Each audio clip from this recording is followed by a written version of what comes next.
apa yang dimaksud dengan Project Scope Management? Project Scope Management ini meliputi proses yang diperlukan untuk memastikan bahwa proyek tersebut mencakup semua pekerjaan yang diperlukan dan hanya pekerjaan yang diperlukan untuk menyelesaikan proyek tersebut dengan sukses. Jadi dalam konteks proyek ini, scope ini pada dasarnya dapat mengacu pada dua pengertian. Yang pertama itu adalah product scope dan yang kedua adalah project scope. Product scope adalah fitur dan fungsi yang merupakan karakteristik dari produk atau layanan yang dihasilkan. Sedangkan project scope adalah kegiatan yang dilakukan untuk menghasilkan produk atau layanan. Dalam project scope management terdapat 6 proses. Yang pertama adalah plan scope management. Plan scope management ini membuat rencana scope management yang mendokumentasikan bagaimana ruang lingkup proyek akan didefinisikan, dievaluasi, dan dikendalikan. Yang kedua adalah collect requirements, yaitu proses menentukan, mendokumentasikan, dan mengelola kebutuhan stakeholder dan persyaratan untuk memenuhi tujuan proyek. Yang ketiga adalah define scope, yaitu proses pengembangan penjelasan rinci tentang proyek dan produk. Yang keempat adalah create WBS atau Work Breakdown Structure, itu proses pengelompokan deliverable proyek dan pekerjaan proyek menjadi lebih kecil. Yang kelima adalah Validate Scope, yaitu proses meresmikan penerimaan deliverable proyek. Dan yang terakhirnya adalah Control Scope, yaitu proses pemantauan status proyek dan lingkup produk dan mengelola perubahan scope baseline. Dalam 6 proses yang ada pada Project Scope Management terdapat input, tools, dan teknis dan juga outputnya. Saya tidak akan menjelaskan apa yang sudah dijelaskan sebelumnya atau di video sebelumnya. Jadi yang proses yang pertama adalah plan scope management. Untuk inputnya sendiri adalah project management plan, project charter yang sudah kemarin kita buat bersama, kemudian enterprise environmental factors, dan organizational process asset. Untuk tools dan teknisnya sendiri ini ada expert basement dan juga meetings. Outputnya adalah scope management plan dan requirements management plan. Requirements management plan ini menggambarkan bagaimana requirements nantinya akan dianalisis, didokumentasikan, dan dikelola. Kemudian proses yang kedua adalah collect requirements. Jadi untuk inputnya ada scope management plan dari proses sebelumnya, lalu requirements management plan dari proses sebelumnya juga, stakeholder management plan. Stakeholder management plan ini digunakan untuk memahami kebutuhan komunikasi dari para stakeholder dan tingkat keterlibatan dari para stakeholder. Kemudian ada project charter dan yang terakhir adalah stakeholder register seperti yang sudah kemarin kita buat. Lalu untuk tools dan teknisnya ini yang pertama ada interview, yaitu wawancara. Kemudian fokus group ini diskusi, kemudian ada facilitator workshop, yaitu workshop.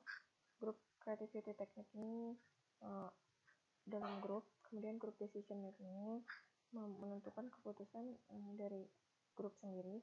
Kemudian ada questionnaire dan survey, ada observasi, prototype, benchmarking. Konteks diagram ini dia menggambarkan skop produk dalam menunjukkan sebuah sistem bisnis dan bagaimana orang dan sistem lain berinteraksi dengan itu.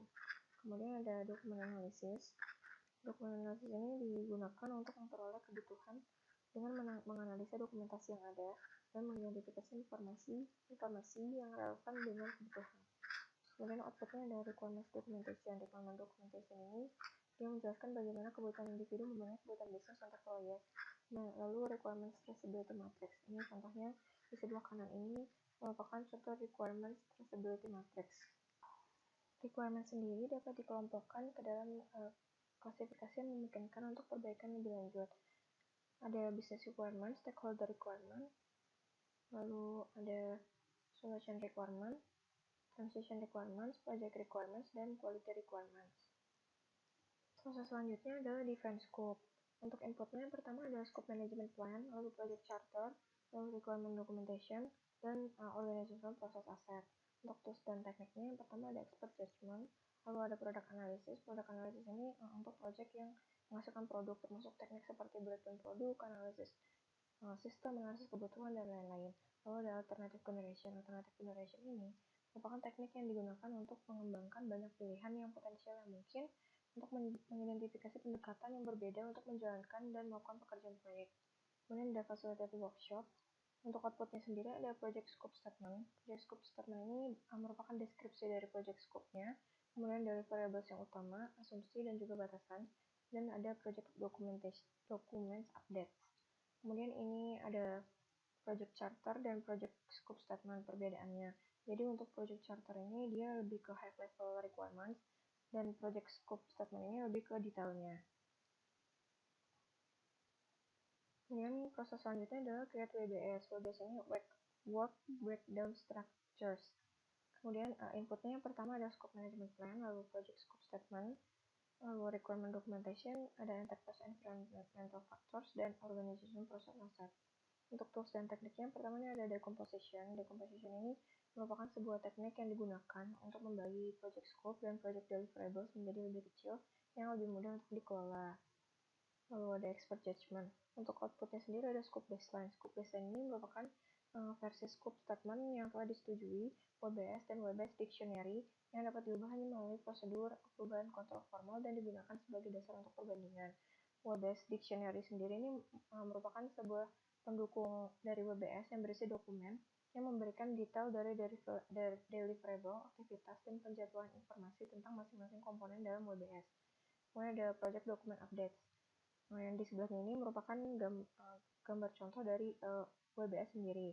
WBS sendiri memiliki WBS decomposition ini memiliki berbagai macam jenis.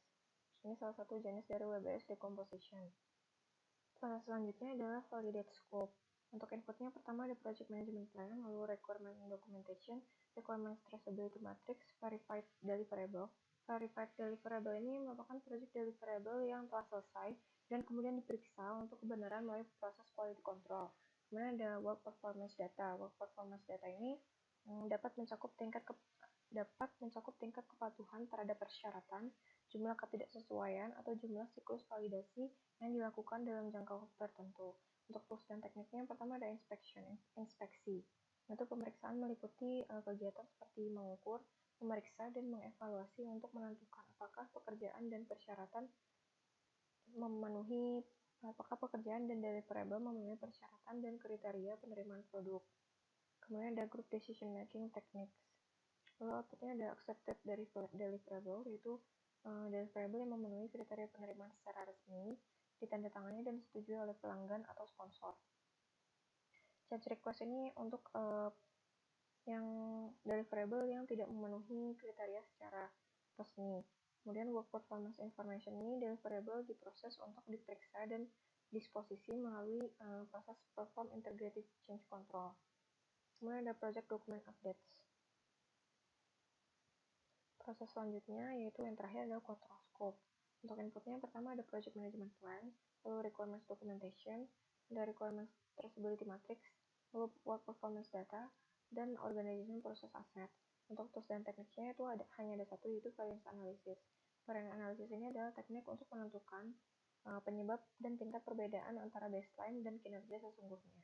Untuk outputnya sendiri ada work performance information, change request, project management plan updates, project document updates, dan organizational process asset updates.